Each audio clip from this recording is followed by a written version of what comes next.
That's how I started jiu-jitsu, actually. Somebody owed me $50, and I saw a jiu-jitsu studio academy back in Brooklyn. And I thought, oh, if I know how to do jiu-jitsu, I can get my money back. So I signed up for $150 a month at jiu-jitsu academy to get $50 back. Like, 2 years later, I ran into the guy and I squeezed him for $30. I was like, yeah, investment paid off thousands of dollars later. Welcome back to the Stay Broke Podcast. Today's guest is someone who built a business in an industry most people never think about, ballroom dance shoes.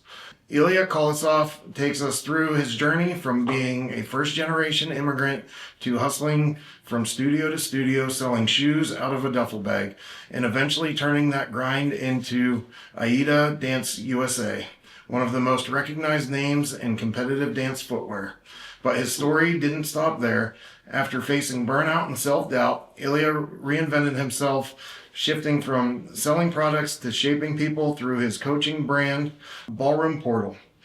He's a first-generation entrepreneur who turned struggle into strategy, proving that mindset, service, and self-awareness can transform any business, no matter the industry. Ilia, welcome. Thanks for having me. Thanks for joining us. I'm excited about it. You do your research. I try. I'm getting a little bit better at it, and a little bit of, there's so much that comes into it these days with like all the stuff online that like weeding through, getting to the meat of it. It takes You got it. You got to the meat of it. That's it. Perfect. So let's elaborate on it. Who are you? Where'd you come from? And like kind of what got us here today is where we like to start. Sure. My name is Ilia Kolosov. I'm 37. I'm from St. Petersburg, Russia. Moved to America in 2000. My family and I won a green card in the lottery. I came when I was 12. By 15, my family fell apart. I went to live with my father, and my sister went to live with my mother. So my adult life started early. My dad gave me a pretty fast ultimatum. If you like to sleep and to eat, find a way to make some money. So I started doing what I could to survive in Brooklyn, working at a pharmacy, delivering newspapers, and getting my hands on any job I could get. Eventually, when I got into college, I found a job at a dancing shoe store, and I sold shoes there for about 5 years while I was finishing my international marketing degree at Baruch College in Manhattan. My dad left back to Russia at that point, so I was all on my own from 18 onward. Life wasn't easy, things were hard, and there was no room for mistakes. I didn't even get my first car till 2014. I was rollerblading everywhere because that's all I could afford. I have huge calves as a result of that. Maybe I'll show you later. Massive, look like tumors. And yeah, I finished my degree, and at about 22, something snapped in me, and I didn't want my worth and my time to be decided by anybody else. So although I didn't know what I was doing, I knew that I do not want to be beholden to somebody else's assessment of what I'm worth. And I'll waste a day or two or a month, but it'll be on my terms. And that was really pivotal for me. I didn't know what I was doing, but I knew that I didn't want to do it for someone else. I speak Russian, a little English, pretty fluent in Spanish. And I live with my wife in North Carolina now, in Wake Forest, Maria, and we're happy. Yeah, that's Awesome. me in a nutshell. Perfect. I like it. That's a lot to cover really quick. So take us back, I guess, to college and the shoe store. You're working in the shoe store. You're going to college. When did you, like, how long did you work there before you branched out, or was there some time in between working there and branching out on your own? Yeah, it was 5 years. I worked 5 years at the store, and the store was very good to me. I learned a lot, but I realized that there was no upward mobility for me, or at least I didn't know how to find it. An opportunity showed up where my dad involved me into his side business at the time. He was a courier, so he would fly to Russia and import iPhones or whatever, or anything else that somebody wanted. If somebody needed something from there to here, there's a whole line called private courier. People just deliver stuff for you. They take it with them on a plane and fly back with it. So my brain started working like, well, hold on, I can probably do that too. So I started flying with my dad, helping him deliver whatever needed to be delivered, and picked up a batch of shoes and brought it here, put them in a duffel bag, put on my rollerblades, skated to the nearest dance studio, flipped it, and proof of concept was born. It's like, wait a minute, I can do that again. And I just started hustling, started hounding people on Facebook. It was about 2011, 2012. That's when Facebook was getting hot. And ballroom dancers, they're all about vanity. They're all about the significance. So every ballroom dancer is on Facebook. So it was easy to find them. It was like shooting fish in a barrel. Just type in anybody's name, they're there. Just shoot them a message. Hey, what kind of shoes do you wear? They'll respond whatever they respond. Like, how about some AIDAs? Like, okay, if you can get it, I can get it. I'll get their measurements, I'll order it, bring it, flip it. They couldn't believe it, told their friends about it, and on it went. What finally clicked for me is in 2014, I was invited to a big dance competition in Orlando called United States Dance Sport Championship. You don't get invited there if you're some nobody. So I remember flying there, landing in Orlando, going to the Disney World resort, setting up my booth, selling some shoes, and being recognized by the industry, by the organizer.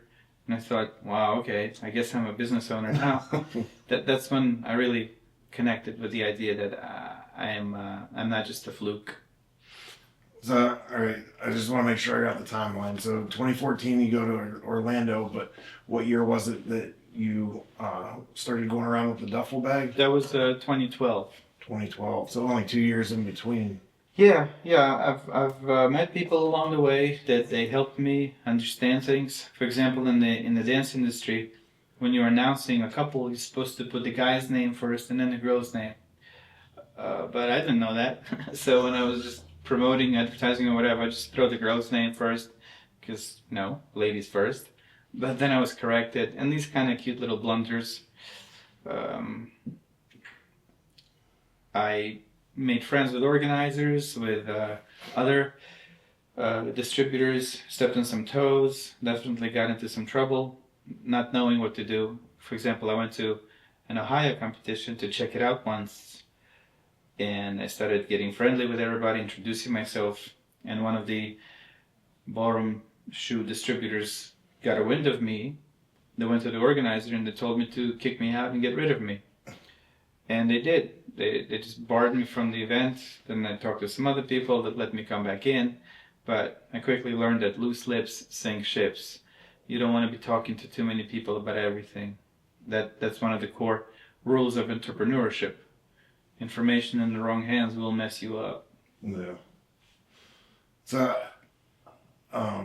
clearly you've told your story before, because it sucks you right in, but I don't want to get too caught up in it and go too far without maybe talking more about your childhood and how that impacted you, because you got so many people. It doesn't matter if you were born here, not born here.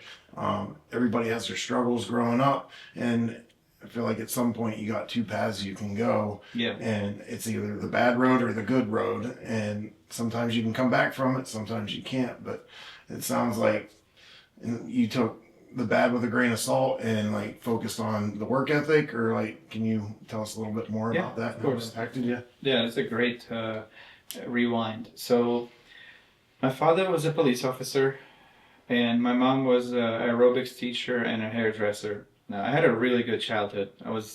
Went to a private school. I had good grades. I had tutors for Spanish, for music. I sang a lot professionally. Everything was amazing. If we never moved to America, I would have been fine. I was groomed by my dad to be in a higher echelon of society for sure.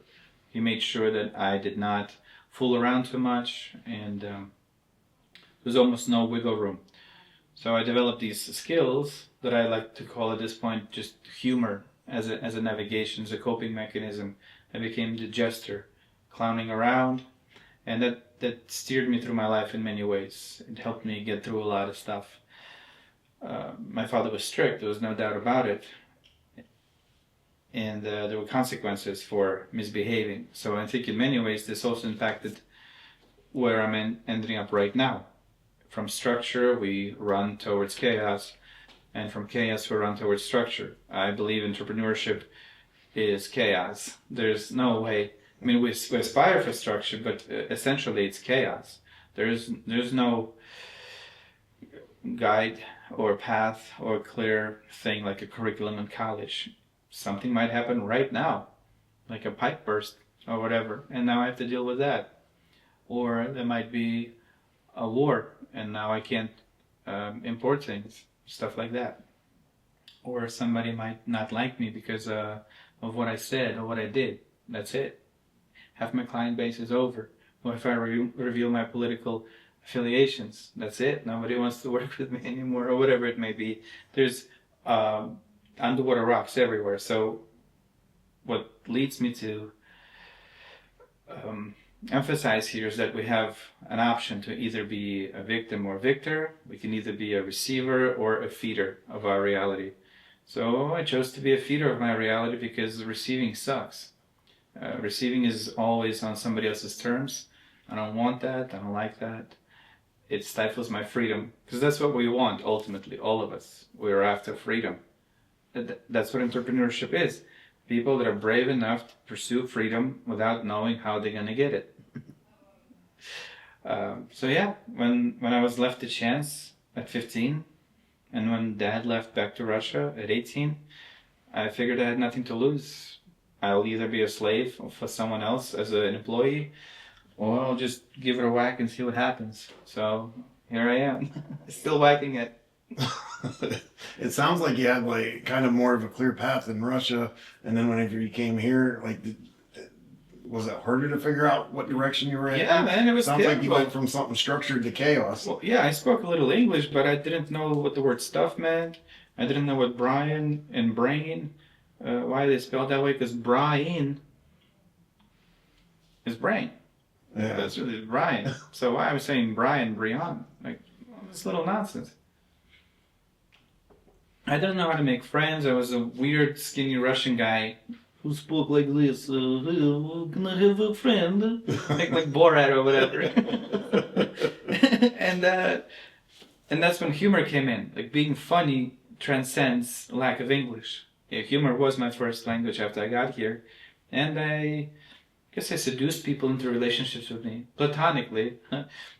I would get people to be friends with me because I amused them. And eventually, through coaching, that gesture had to be put down because I realized it was doing more damage than good. People would just be capable of having authentic relationships with me because I'm always cracking jokes. Doesn't work, not in long term. Where was I going with this? I lost myself. No, that's fine. That kind of answered the question I was asking, and now it was just about moving from a path forward to kind of chaos in the United States. Yeah, that's right. Yeah, so we moved to Brooklyn, to Bensonhurst, and I lived there for 16 years. And all my travels kind of opened up my eyes that there's more to America than Brooklyn. Because Brooklyn is a rough place. There's no parking, barely anybody speaks English. Sometimes you go to Brighton Beach, like the Russian area of Brooklyn, and you'll happen upon an elderly person, and you'll ask her, "So, how do you like living in America?" And she'll be like, "Well, I don't go there. I don't know." Brooklyn's like little cloisters of cultural vacuums, and you can live like that your whole life. It's real. But then you go to like Arizona or North Carolina or Orlando, and there's just vast greenery, and people are asking you, "How are you?" Nobody looks miserable. Makes you wonder, what am I doing in Brooklyn? So my wife and I moved to New Jersey in 2016. Bump it up a little bit. 2 parking spots in my own rental house. Again, I'm losing myself. Where was I going? Oh, the chaos of America. Yeah. So yeah, I barely spoke English. I didn't know what was going on in Brooklyn, and I started hustling to survive. And then my family falling apart didn't help either. Yeah. It was really scary. I don't even know how I made it. Yeah. I do know how I made it. Fine, I'll go there. Um, uh, well, I spent a lot of time on the streets, and you know what's on the streets: violence and illicit activities. So I got to, I got in with the bad crowd a lot, and that's how I started jujitsu. Actually, somebody owed me $50, and I saw a jujitsu studio academy back in Brooklyn, and I thought, oh, if I know how to do jujitsu, I can get my money back. So I signed up for $150 a month at jujitsu academy to get $50 back. Like 2 years later, I ran into the guy and I squeezed him for 30. I was like, yeah, investment paid off thousands of dollars later. And I was hanging out with these bad people, and they kind of sustained me in many ways. I found a camaraderie in the darkness. Misery loves company.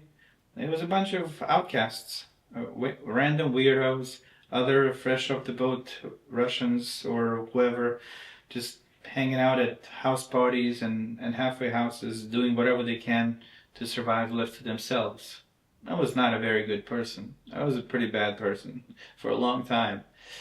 But then things started shifting, changing, and entrepreneurship in many ways invited me to the light, because you cannot be a good entrepreneur while being a bad person. Ethics, integrity, responsibility, being your word, these are essential aspects of entrepreneurship. It's impossible if you can't have that. It's the baseline. So I started cleaning up my act a little bit, and here I am in your chair. Yeah. So when I know for me, like when I was going through similar stuff and like hanging out with the wrong crowd, but at the same time I had this need to work and like find more fulfillment. But like I kept those two lives very separate. Like I felt like anytime my group would see me going above and beyond or doing something extra, they wouldn't understand it. They'd be like, why are you doing that? They don't care, whatever. And it kind of got to be where I had this secret work life and then the group until finally I made my way. Did you have anything similar to that? Yeah, for sure. That's great. Yeah, crabs in a bucket, right? They always pull you down. I had to cut ties with several people. So there was a part of me that was hanging out with the deplorables, let's call them. And then there was a different part of me looking to do entrepreneurship, go to trade shows, service the dancers, fulfill orders, post on Facebook, reach out, sustain my CRM, ship shoes, send orders to production, pay debts, talk to my accountant, all these responsible adult things that I didn't want to do. And eventually I realized that I cannot serve two masters, right? The Bible talks a lot about that. And slowly I told all my friends to stop talking to me. It was weird. I said, hey, I remember calling one guy Alex. I said, Alex? He said, yeah, what's up? I can't be a friend anymore. It sounded so childish. I was like, what do you mean, bro? What's up? Are you playing around again? Said, no, that's it. Please delete my number. We're never going to engage again. He's like, oh, I'm going to F you up. You can't talk to me like that. I'm like, and slowly I just kind of weeded people out, because we are the equivalent of 4 or 5 people we hang out with. And I realized I was hanging out with a lot of bad people. One of my friends I visited in jail, who got himself in jail, and I thought I was doing him a favor. Just thought I was being kind, but that visit cost me a lot later in life, and it was kind of like the final nail in the coffin. Just stop re-engaging with the past, leave it there, and move forward. Don't look back. It's over. There's nothing there for you. You don't want to let go from the familiar, right? We want to hang on to what we know. It feels nice. There's high competence there, but we gotta move on. So you talked about all these things that you're having to learn to become an entrepreneur. Like, was that trial by fire, or at the same time you were in college? So did you learn a lot of the stuff Yeah, from there? yeah, for sure. Trial by fire. So first college I went to was Hunter College. That was in 2005 to liberal arts. How did I choose college? I made a list of all my friends who were a little older than me, the bad crowd, who somehow ended up in college. And my criteria was simple. Whichever college has most of my friends, that's where I'm gonna go. Stupid. That's it. Like I had no guiding force. I had no masculine narration at that point. It was just bag in the wind. So I had 5 friends at Hunter College, so that's where I signed up. And I went to Hunter College to study liberal arts. I took all kinds of dumb classes that were useless and unnecessary, and then I took a finance class and a marketing class, and that kind of intrigued me. So I transferred over to a Baruch College, which is a business college nearby. And then I discovered marketing, and that's when I really got hooked. The idea that I can influence somebody's behavior, opinions, and thoughts through a certain sequence of phrases, statements, music, tastes, flavors, and they're going to do something else as a result of my influence. I got excited by that. The power to control the chaos of my life intrigued me, and I went all in on that. Um, I forgot the question. I go on these beautiful soliloquies and I forget what I was talking about. It's all right. You're doing great. No, just about where you learn and trial by fire. Yeah. Yeah, and I made a lot of silly mistakes. I'm almost done writing my book. Right now it's called The Dangers of Humor, and it focuses on how can we use humor to advance ourselves in society, in personal life and in business. And it just kind of goes through my whole life. So I did a lot of silly things in college, trial by fire. Like I brought a little to a sex ed class and I stuck it into a girl's thigh because, it was sex ed class. Like right here, not in the inner thigh. That would be too much. And she reported me and for sexual harassment, and I almost got expelled out of college. I mean, nobody told me you can't bring into a sex ed class. Silly stuff like that. Breaking people's hearts, mismanaging expectations. Oh, it was ugly, man. It was really ugly. And then finally, I was so desperate for freedom that after college was over, I went to Oregon for a year with an older woman who seduced me, and I was 22, and that almost ended in my suicide because I was heartbroken. No jokes this time. I was gonna really take my life because I figured I'm unworthy. So now as I'm talking, as I'm writing my book, I can see my whole life has been kind of like this hungry pursuit for power, first unethically and today in a more ethical way. I snapped out of my suicidal depression, woke up on my mother's couch a year later in Brooklyn, and that's when I started the shoe business. I kind of like had this phoenix moment. I wanted to no longer fantasize about death and what a failure I am, and decided to do something about it. And that's it. I became kind of unstoppable after that, because you get so close to death, nothing really matters anymore. Yeah, lots of ugly stuff. But, out of manure grow flowers. So here we are again. It's the journey. At least you can be honest about your journey. And that's one of the things that I'm trying to do here. Like my journey has been some serious ups and downs, some similar experiences to yours. And it's just like, I don't feel like enough people share that, especially with social media now. They only show the good stuff. And like, everything's all glitz, glamour. And like everybody thinks that this stuff just comes easy. And it's like, I learned most of what I know from horrible experiences, and it's like having to overcome those has made me resilient, which makes me, like earlier when I was doing a video talking about, I'm not afraid to be told no. I'm not afraid to put myself out there and see what happens, because there's been so much failure along the way that I'm almost numb to it. You know what I mean? And that gives me the ability to take more risk and do more things. And I think a lot of people have a similar story to what we're talking about today, but they're not comfortable enough with themselves to be able to put it out there for everybody else to hear. So it's a powerful thing. Good. I hope somebody's actually listening, because in my experience, nobody cares. Yeah. Everybody just wants to tell their story, but then they're too scared to tell their story. And if somebody else starts to tell their story, they turn that off because the attention span is so low, and on and on.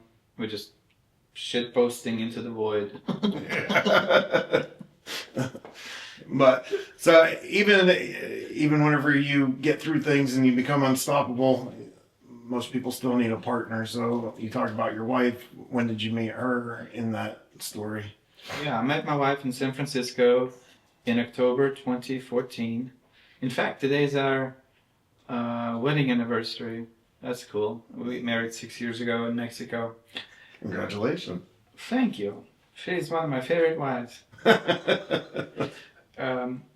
Yeah, I was selling shoes, doing my flirting stuff, seducing people, being funny, being cute, entertaining, enticing people, and I saw her, and there was something different about her. She had a different energy, different than everybody else. She was pure, it was clean, it was welcoming, and I started kind of, hunting her, I guess. Just in the hotel. Like, I would watch her, bring her candy, food. She'd be freaked out by my sudden appearance with a plate full of whatever she wanted. It was creepy. Firstly, she said, "Nice to meet you." I said, "How do you know? What if I'm an asshole? Why would you say nice to meet you? What a ridiculous presumption." Apparently, she liked that I said something like that, and I intrigued her. We started talking, and in a couple of months, we were in somewhat of a relationship, I guess. By 2015, she moved to Brooklyn from California. She lived in California. So when she moved to Brooklyn, she was disgusted. She's like, I can't live here with the rats and the cockroaches. Figure it out. And that's why I moved to New Jersey in 2016, because she kept on getting tickets, parking on fire hydrants, or getting towed, because she didn't, and scratching up her car, because she was not fit for Brooklyn parking. Yeah. So we moved to Fort Lee, New Jersey. She decided to go to Columbia University for healthcare policy. I supported her in that. Fort Lee is super up north in New Jersey, right across the Columbia University through the George Washington Bridge. So it was very convenient how we moved there. She would just take the bus to college. So she finished college in 4 years in 2020, and that's when the whole lockdown started. And my intuition kicked in, and I decided to skedaddle from the tri-state area. And that's how I ended up here, because I wanted freedom, I wanted peace, I wanted to be left alone, and I wanted something green, less cement in my life. New Jersey's all cement, kind of, at least up there. The concrete jungle. Yeah. Marie is a great partner of mine. She cleaned me up in many ways. Certainly, the man I've become as a result of her influence is not the man she met. She met like some weirdo, lonely clown boy. But I can say that I'm a man now, thanks to her chiseling. Yeah, for sure. That's great. How was she with your path whenever you guys met, the entrepreneur spirit, and like you trying to go out on your own and do something nobody else is really doing? I think she was just bewildered by the weirdness of it all. Like, funny, entertaining, intellectual, intelligent shoe guy, or what is that? What a weird combo. And I think that was intriguing enough for her, and she fell in love. Yeah. People like weird things if they're presented the right way. Yeah. You're really weird. Oh yeah. But your presentation is good. So I came. That's right. On time. You did, and we appreciate that. All right, so let's go with the shoe salesman story. Let's go into more detail on going from store to store to you went to the show, you got invited to the show in Orlando, and how's it progressed from there? Got it, yeah. So I figured out a few key points of my industry. You must go to these competitions. I call them trade shows. Basically, an organizer rents out a hotel. Hotels have huge ballrooms. They lay down the floor. The vendors come.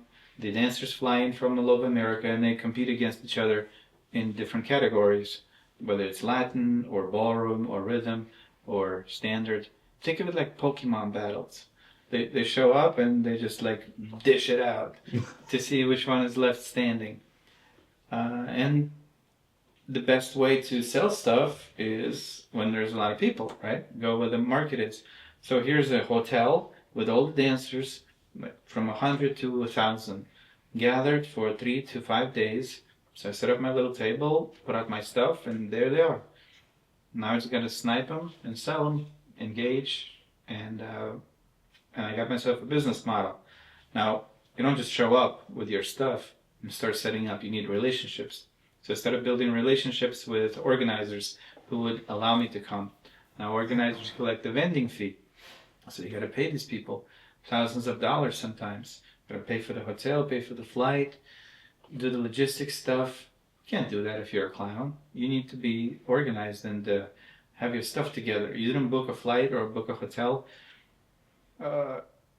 like 2 or 3 months prior to the event. Forget about it. It's sold out. You can't attend. Can't fool around with that. Now, why would anybody invite me? I need my significance. I need my social proof. So you got to sponsor couples. So you find dancers that are of any stature. It's kind of like your daughter, right? Isn't she getting med sponsorships now? Not like she should be. Right, but she should be. She's not capitalizing on it. Yeah, so I was looking for dancers that are good, that are always in the final, that have an influence, that are stable and solid, and I would offer them sponsorship, free shoes in exchange for advertising. And as people saw me sponsoring people, what is that? Who is that? Do we know him? Who does he dance with? I've never danced in my life. I'm literally just a dude from Brooklyn. Right. And another smart move that I did is I found this newspaper called Dance Beat. It was completely dilapidated. The HTML code was from 1980. It was bad. And I said, well, let me advertise my stuff in exchange for me fixing up your website. And I don't know how to fix websites. So I found some guy to fix it, and I paid him. And I fixed the website. I got paid and got 2 years of advertising. So people are suddenly seeing my brand in the newspaper, and the website looks nice. Like, oh wow, this guy's probably legit. Yeah. And I'm like, all right. So I just kind of imposed myself onto the industry. Nobody gave me an in or some sort of a benevolent entry point. The rumors started spreading that my dad is some famous ballroom dancer that got me in, that I slept with someone, and this and that. And it's very fun to find out about yourself from other people. Yeah. So I literally just barged in. And it didn't happen overnight? No, of course How not. long were you chasing this around? Look, from 2012 to 2016 is how long it's been going on. And eventually I started getting sick of it. But what built my rapport is my consistency. I would sponsor the top couples. I would actually deliver the shoes. And at some point people didn't care that I wasn't one of them. My consistency and my integrity kind of let me stay. And that's what you feel like separated you? Because I'm sure you weren't the only person showing up there selling shoes, right? Yeah, there's other shoe vendors, but I'm like this breath of obnoxious fresh air that doesn't, Well, you see, ballroom dancing is a drug, and people are addicted to it. They hear Rumba, they hear Cha-Cha, they start moving, they walk by a mirror, they just start making faces to themselves. They can't not. They're hooked. I'm not. I'm just like neutral. I don't care. And so this allows me this kind of like freedom of movement. I tell people the truth without consequences. What are they going to do? Give me a bad mark? I don't dance. I don't care. Yeah. Hey, your event sucks. You can't talk like that to me. I can. I'm not coming back. Have a good day. And that's it. That's the end of that. So I'm in a unique position where there's no consequences for my audacity, I guess, so to speak.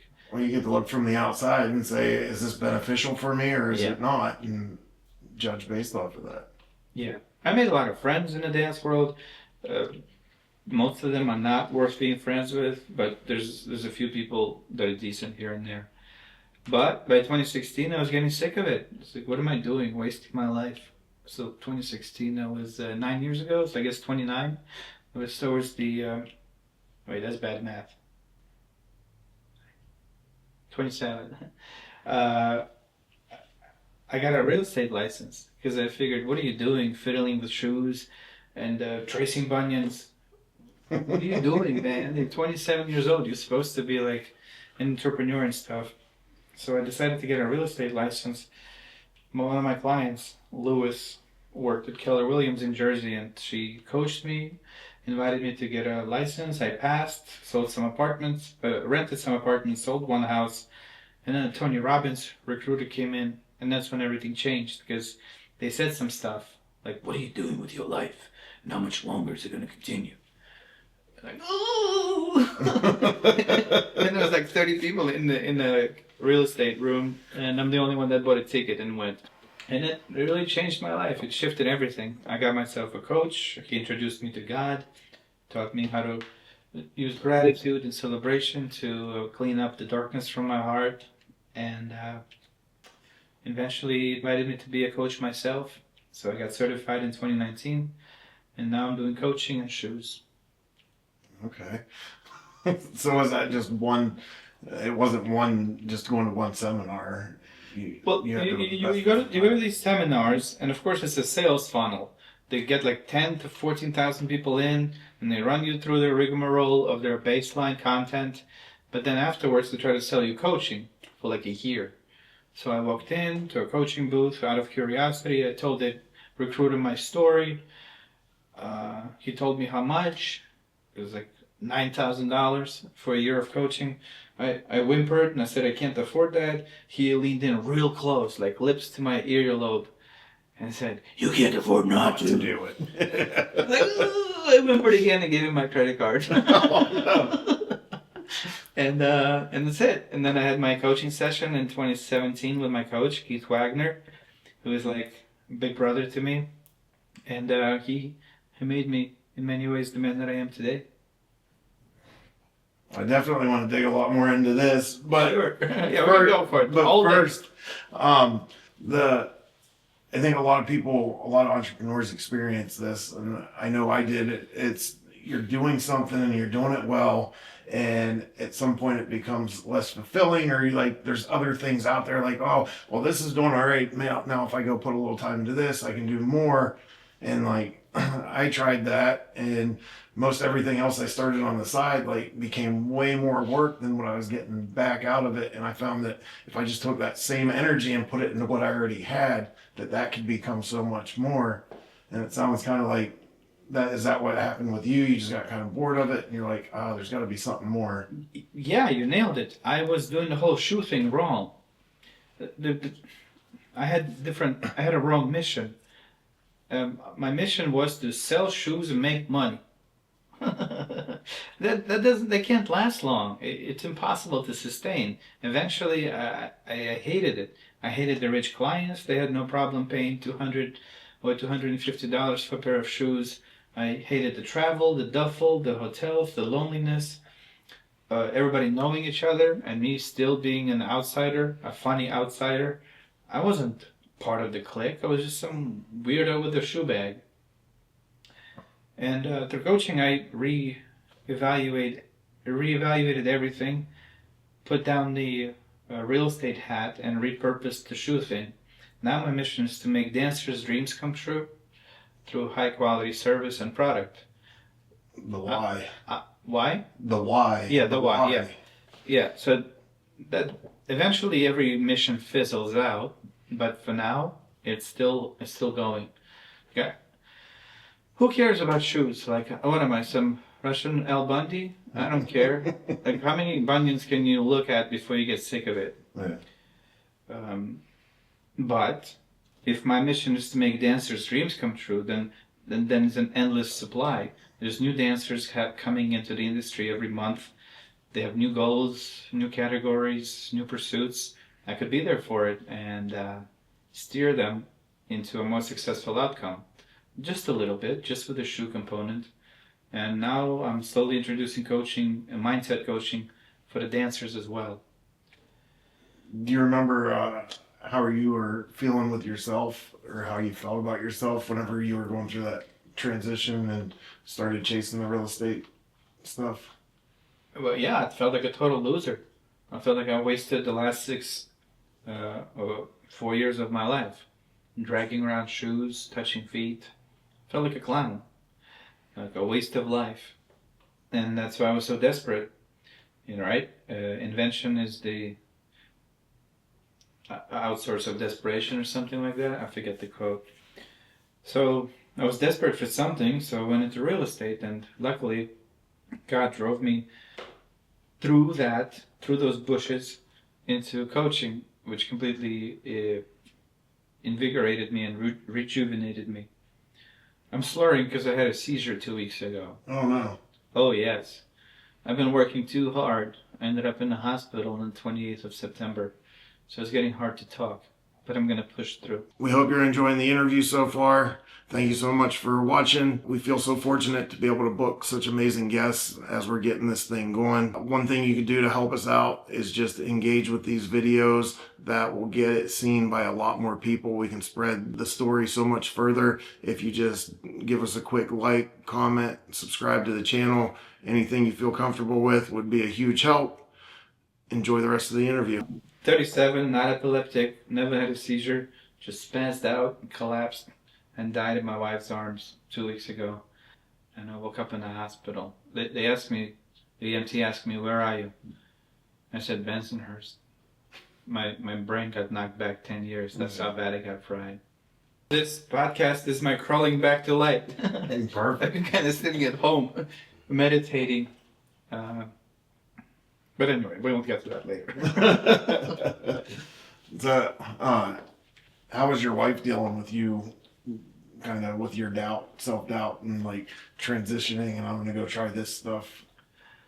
She was fine. She was there for it. I helped her get through college, master's degree at Columbia University. So, I mean, we're soulmates. There's no doubt about it. So, it's not she doesn't have an option not to support me. Yeah. She's locked in for life, and she knows it, and I know it. I don't abuse it, but it's definitive. There's no ambiguity as to our commitment to each other. She's there for it. She knows my love language. I know hers.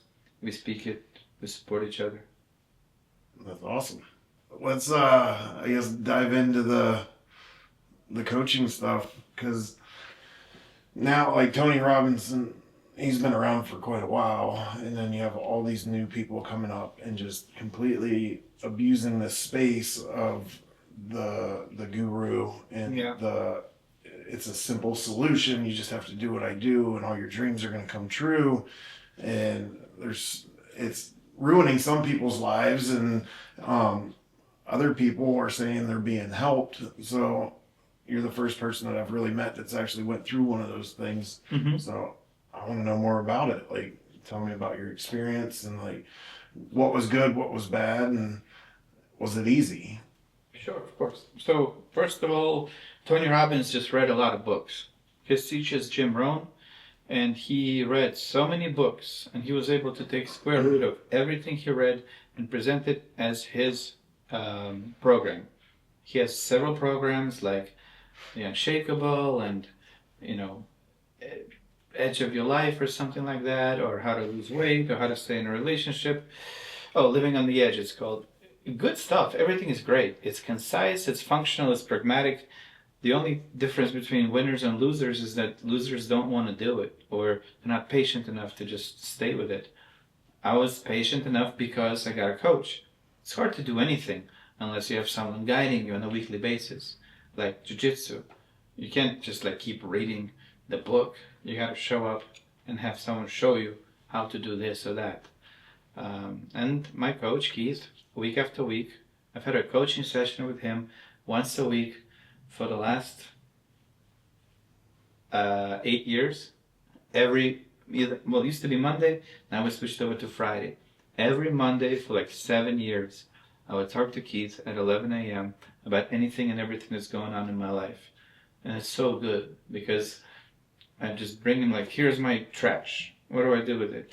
It's like, well, this is what you would do with it. Like, what is it? What's the meaning of this? And coaching is all about meaning, honestly. Meaning determines everything. Why did I come here to this podcast? I'm your 9th podcast. I could give it bad meaning, like, oh, I'm not going to show up to this guy's podcast. He's only had 8 people. It's not worth my time. Or I could be like, wow, so cool. Somebody wants to hear my story. I'm there. Meaning determines the trajectory of our life. Now, where does meaning come from? Meaning comes from focus. Where am I focusing? What am I looking at? I could be looking into your eyes, or I could be looking at your beard, or I could be looking at the fact that your phone is between your legs. I don't know. It depends on what I'm focusing on. And then the meaning changes completely. I could be focusing about the radiation that's hitting your groin right now. Or I could be focusing on your laughter. I don't know. Anywhere it goes, that's the trajectory of my life. And then from meaning, we take action. That's it. That's the essence of all coaching. We help people figure out where are they focusing, what meaning are they giving, what action are they taking. That's it. If you can just distill all of coaching to everything, that's it. And then you get to choose. Because most people live life, a choiceless life. They just live by inertia, by the flow of the river. Whatever happens to be happening is happening. And again, the feeder versus receiver mindset. You are a feeder. You chose to do this podcast project. You are a serial entrepreneur from what I gather, and you continuously choose to go into these places where you don't know what it is, but you determine to figure it out. That's a choice of a feeder. The meaning that you're giving to that is probably you have to figure it out because you're curious about it. You refuse to be a standby person just watching life. You want to be at the helm. That's how I experience you, at least. And that's why you have the life that you have. And then people who are, working at Chuck E. Cheese's while being 40 or whatever, they're making inferior choices. They're settling for the receiver life. They're choosing wrong focus. They're taking inadequate meaning. And their actions are, of course, self-destruction, because who could possibly enjoy that? I have 5 kids, so a little bit of radiation would probably do me a little good. Just throwing that out there. But real quick off topic, kind of you keep making references to jiu-jitsu and my daughter, so just real quick, we met through jiu-jitsu and training in jiu-jitsu, and then we should have said that earlier. No, I showed up and I just didn't think about it. But and then my daughter is one of the top females in the world as a blue belt, and she has been consistently in the top 1, 2, or 3 in the last 3 years, and she's trying to figure it out. I'm trying to let her have her own journey. I try to guide her when she's open to it, but she's trying to figure her own thing out right now. Is she capitalizing on all the opportunities that she should be? Absolutely not. If you go and you become a Brazilian champion, you should be able to take that momentum and swing on it. She's just excited that people know who she is and know her name. Was anyone guiding her? She has her team, and that's why I'm trying to let her have her time with her team and figure out her thing. She's 18. Yeah. She graduated early in January and moved down to Cary almost immediately, and she has a good team around her. It's just trying to find the right people to get the right stuff out of to guide her. But we have a good relationship, and we spent years traveling together chasing her dream, and it was a good time. But trying to balance that of, am I her father, or am I her mentor or coach, whatever, and her and I chose to have that father-daughter relationship. So right now I'm trying to respect that and let her make her mistakes and figure her stuff out. But it's not always easy, but never help people that don't ask for it. It's a hard lesson in life that I learned. Every time I go to help anybody who didn't explicitly ask for it, I'm always the one getting hurt. Yep. It's a stupid law, but it's immutable. I don't argue with it anymore. I stay quiet and stay away until someone asks me for help. And if I do decide to help, I make sure that they don't know that I was the source of that help. Stay anonymous. Becomes a lot of wasted time trying to help people that don't want it, and that's time that you don't get back, and there's at the end of it there's no fulfillment. And that's what I feel like people trade their time for fulfillment, whatever that fulfillment is, whether it's money or helping people or doing whatever. There has to be fulfillment or it's wasted time. For sure, but even more important than that, in coaching also we say a coach can never want for the client what the client wants for themselves more. Yep. It's never going to work. I'm here in whatever capacity you want to use me to aid you. I cannot want it more than you. That's it. It's that simple. It sucks, but that's what it is. So I think there's definitely positive coaching that has positive impacts, and now with social media there's a lot of negative coaching. And I feel like any resource that somebody uses to better their lives without harming other people is a positive resource if it helps them out. But there's so many people following people now that aren't helping people in a positive way, and they're willing to drag everybody on the bus on the way there and just trash people, and they don't care about consequences. And if you have hundreds of millions of dollars, sure, consequences might not matter to you, but your followers who are just trying to survive, they have real consequences, and it can be devastating to people. But for some reason people just still follow that hope. I don't know what they're chasing with those kind of people. Yeah, you do. They're chasing easy solutions. That's it. You're right. If I can have it easy, I will go for it. And the sucker's born every day. It took me 7 years to become a man that's worthy of this seat. It wasn't easy. Nothing is easy. The biggest obstacle is always self. Because there's so many reasons not to do anything. How could you justify spending that money on yourself? Like a lot of people won't. I was desperate. I had no choice. I was so pathetic and desperate and hateful and lost that it was just a leap of faith. Like, all right, fine, here, take it. Let's see what happens. Hopefully it works out. It worked out. I make a lot of stupid investments. This one was not stupid. I lost like 20,000 in crypto 2-3 years ago. Silly goose. Well, when we started, so along with this podcast, we have a consulting firm that we've started and trying to help small businesses and really focus on the real small businesses and the, newer entrepreneurs, I guess, or people transitioning. But the question I get asked all the time is like, well, if they're already struggling, then how are they going to afford to pay you and all this stuff? And it's like, that's the obstacle that we have to overcome. And like, Big percent of the sales. There's lots of solutions to it, and there's the right clients out there that are tired enough of going through that daily grind without seeing any improvement or not figuring out how to achieve their goals or whatever, that are willing to do it and see results on the other side of it. You have a good track record? No, yeah, I think I do. You help a lot of businesses? We're working on it. Nice. Yeah, like I said, we're still new, and that's where this stuff comes into play. And our social media, we're building $1 million business in 1 year. I don't know if you've seen any of that on YouTube. I did. And it's our hook, right? The money has nothing to do with it. I stopped chasing money a long time ago, and that's how my life improved.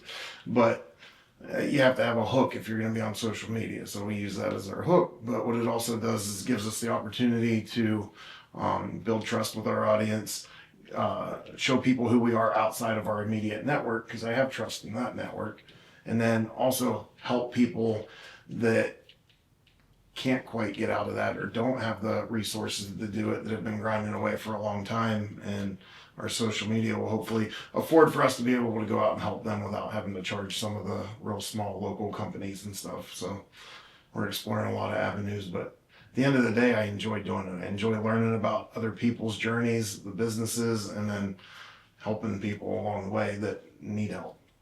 Sweet. Yeah.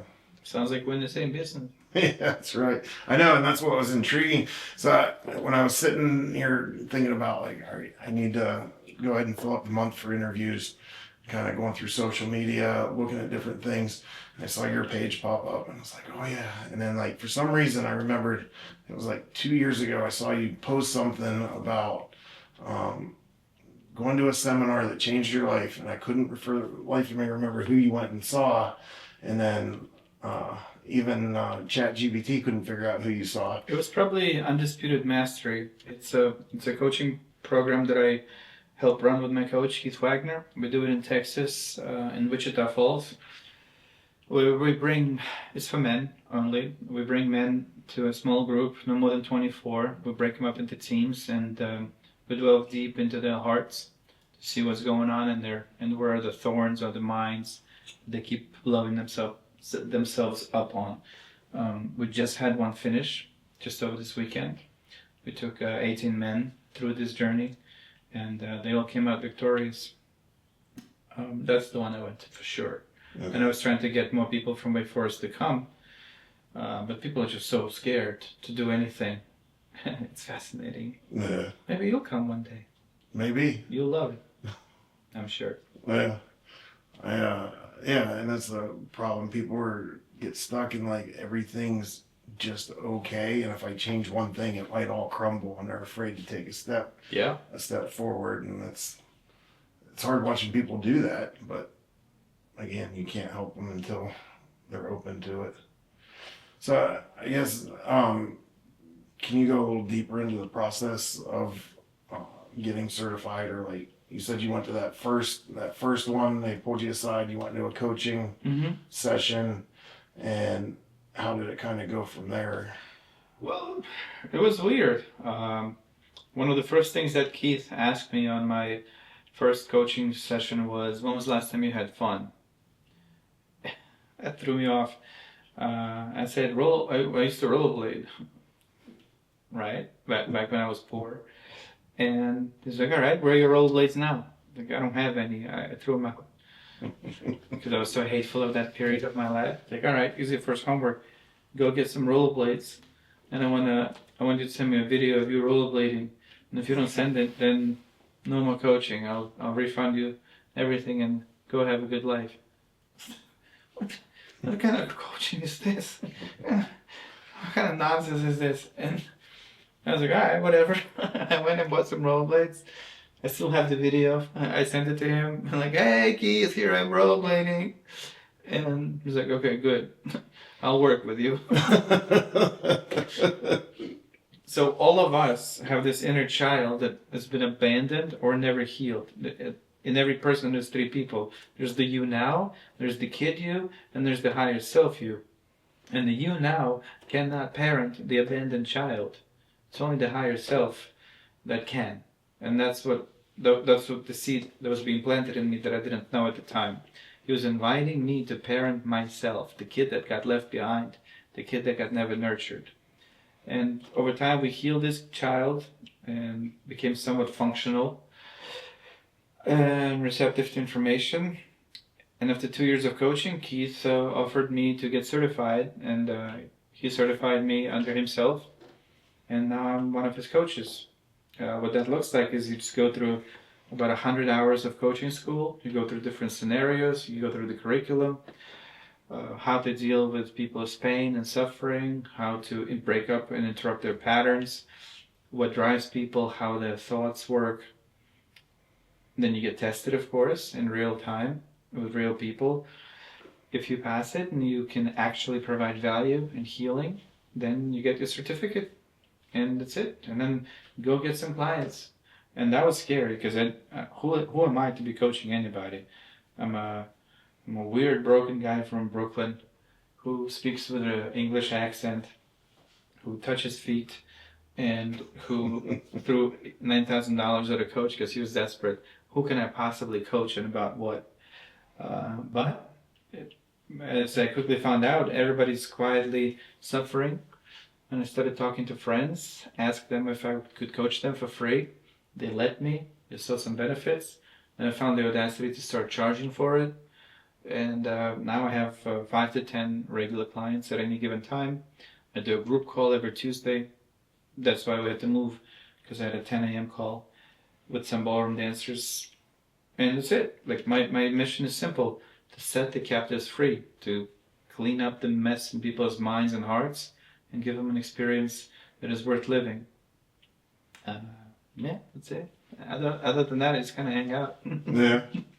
What's the most valuable thing you got from it? Was it just having somebody to talk to, or was there a specific thing? Me or what I've You. given? You, personally. Oh, just knowing that somebody authentically cares about my plight, whatever it may be. It's so hard to have empty conversations with people.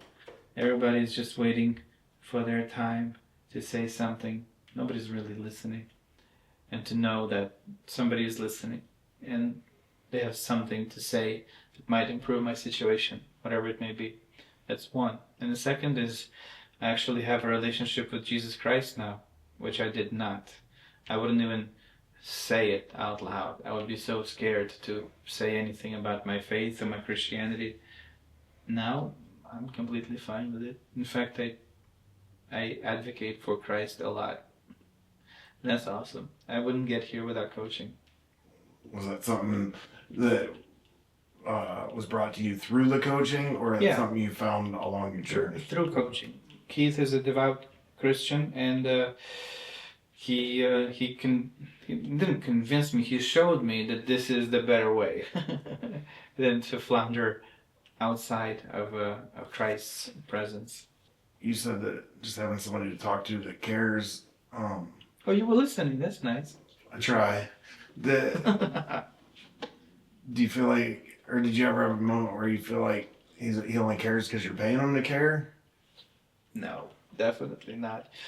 He invited me to his house in Arkansas twice, and he never invites anybody. He flew to Mexico in December for free to officiate my wedding. He's a ordained minister. He married me and Maria.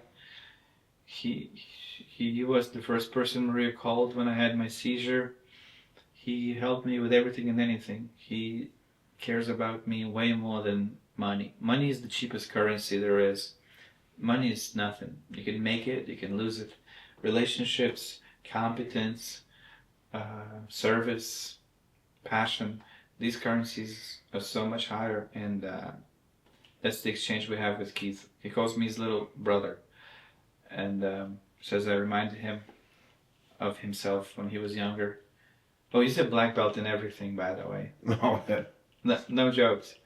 He's into martial arts, self-defense, weapons, everything and anything that has to do with masculine. He's all about it. Because of him, I got into self-defense myself, martial and weaponry and whatever it may be. Like he's awesome. I love him so much. Yeah. He's the masculine figure that I always wanted. I love my father. He's great. And I love Keith too. Yeah. He doesn't let me call him his second dad because he says that's a disrespect to my father. So I call him my big brother. Like That's this, awesome. that's the kind of stuff he corrects me on, right?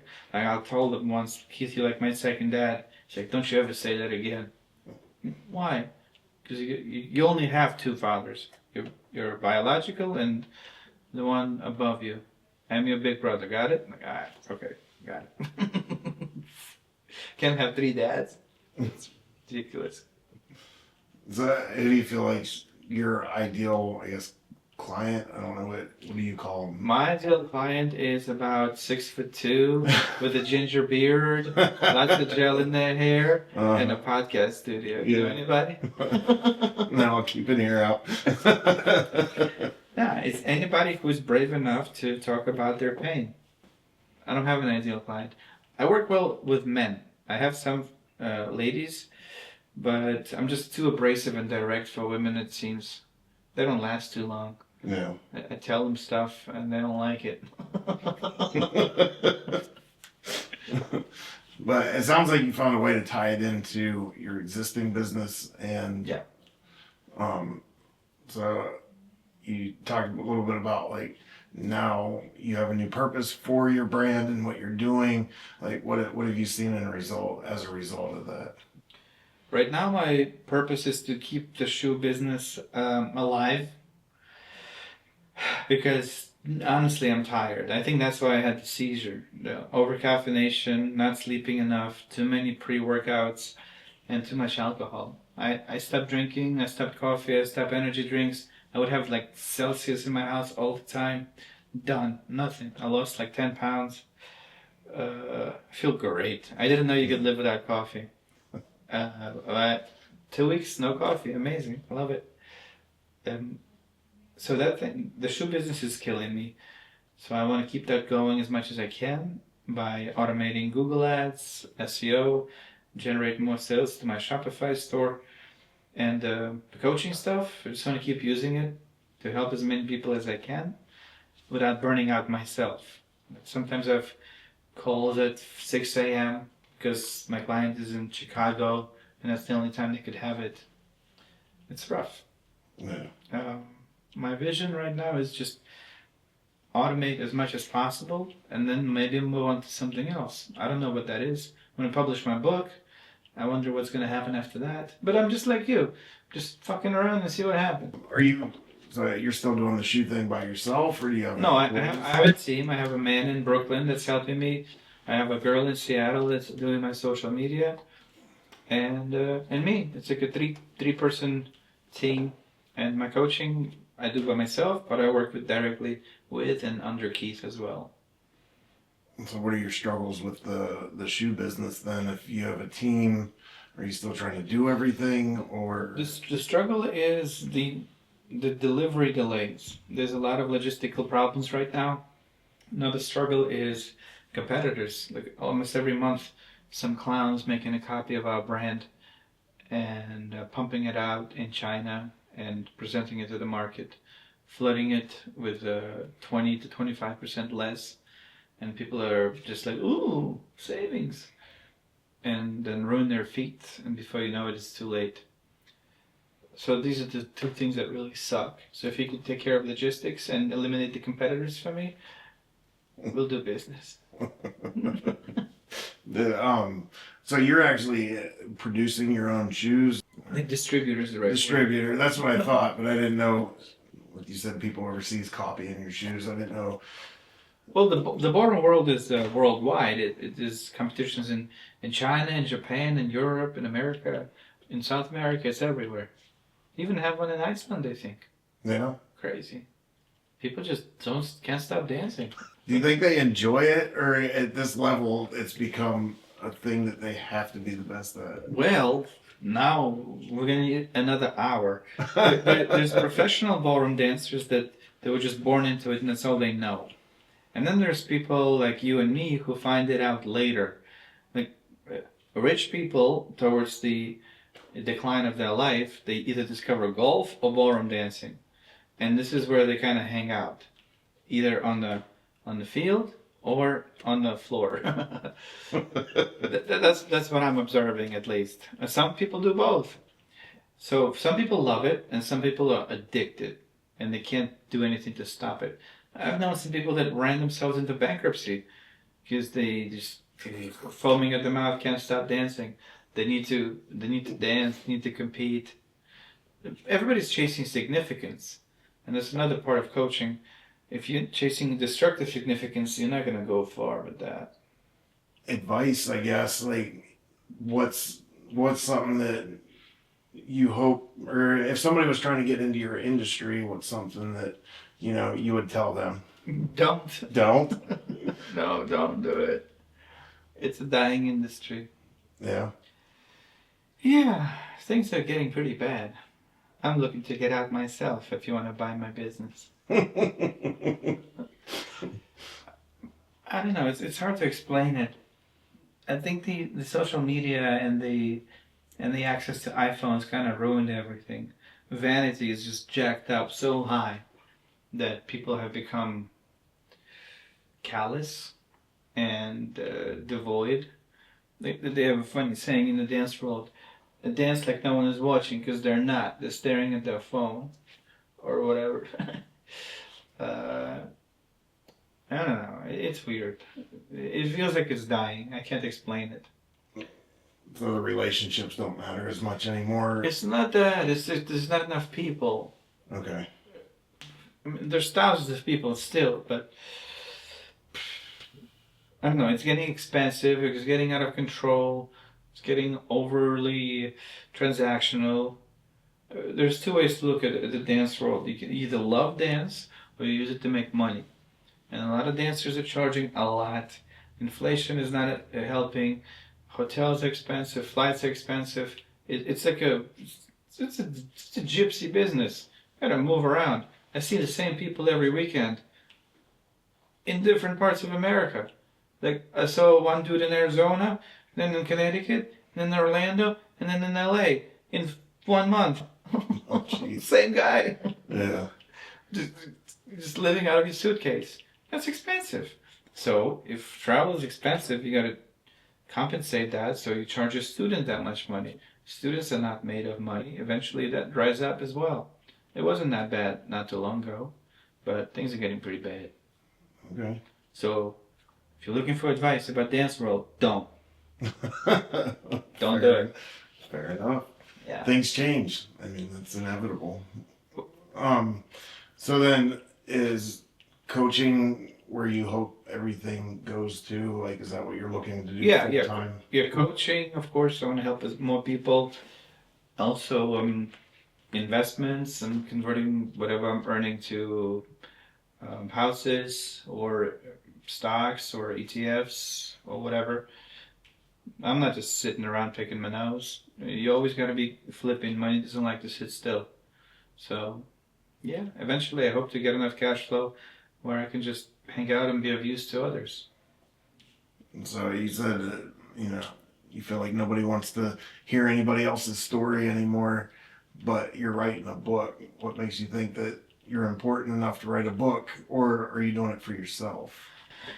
Well, I noticed that a lot of people don't know how to be funny or how to use humor to their advantage. So my agenda with the book is called The Dangers of Humor.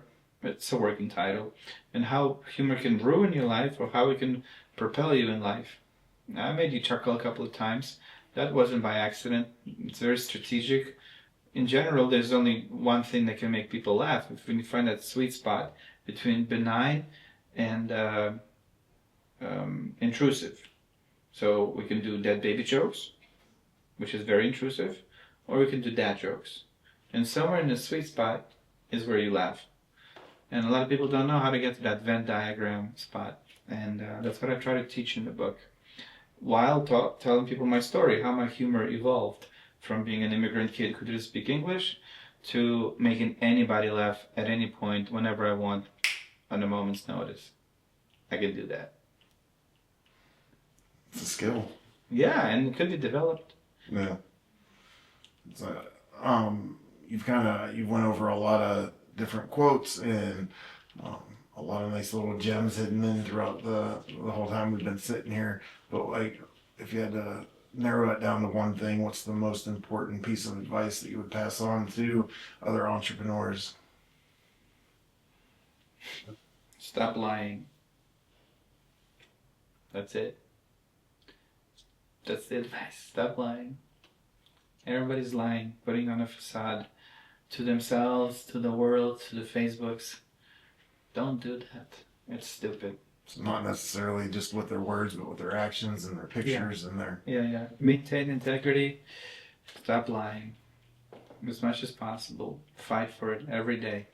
Think of it like a killing of your old liar self. Everybody lies. So kill your liar from today and make sure you don't let him live on into tomorrow. Kill the inner liar every day through integrity and through competence. Was that the thing that you learned that affected you the most, or was there something else? Yeah. I can't move forward with these clones on my back from my past that I'm allowing to live. Bullshitted here, deceived over there, showed up late here, schemed over there. All of this stuff has to stop. It's not sustainable. It's never going to work. It's never going to last. It will get you. Stop it. So before we go into our closing, what else are we missing? Is there anything else that you want to tell us about? You can tell us about your book again. Is there any more advice that we didn't cover? Any part of your story that's significant that we didn't cover? You gotta leave room for fun.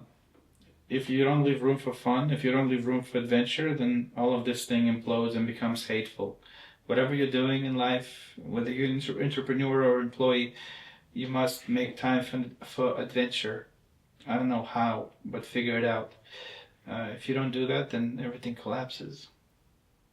And this is an adventure for me to be in a podcast. So it could be like anything. It could be playing Pokemon on your Nintendo Switch. It could be go off-roading in the Jeep. It could fly to Iceland. Could walk in the park, catch a bug. Rollerblading. Yeah. I still have my rollerblades from when I was a teenager. All right. Yeah, make room for adventure. I think that's why I'm still here, because I always made time for some sort of an adventure. That's it.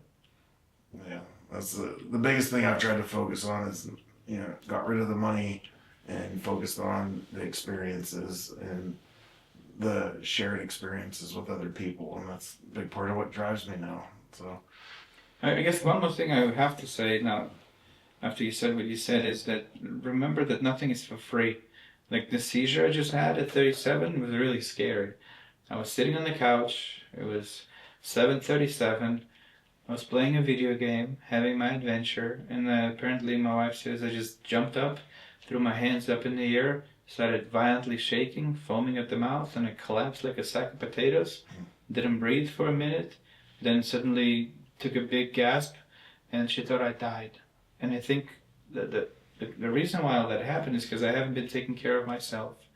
My body, my sleep, too much caffeine, too much alcohol, bad food, just going and going and going, thinking that I'm infinite, and I'm not, and neither is anybody. We all eventually hit that zero charge, and I think this is God's way of snapping me out of my arrogance, to just slow down, take care of myself, cover the baselines, and do what I can every day, but not too much. That's what I'd like to leave the audience with. I like it. Chill out. Chill out. Well, we like to close it the same way every time here, and that's because my definition had a big impact on my life, both in my career and my personal life, once I figured out my own definition. So, what is your definition of success? Cliche. Doing what I can, what I want, whenever I want, with whoever I want, how I want. That's success. Perfect. Yeah, and I guess helping people in the process. That's it. We'll take it. Thanks again for your time. I appreciate you sitting down with me today, and I enjoyed it. Thank you.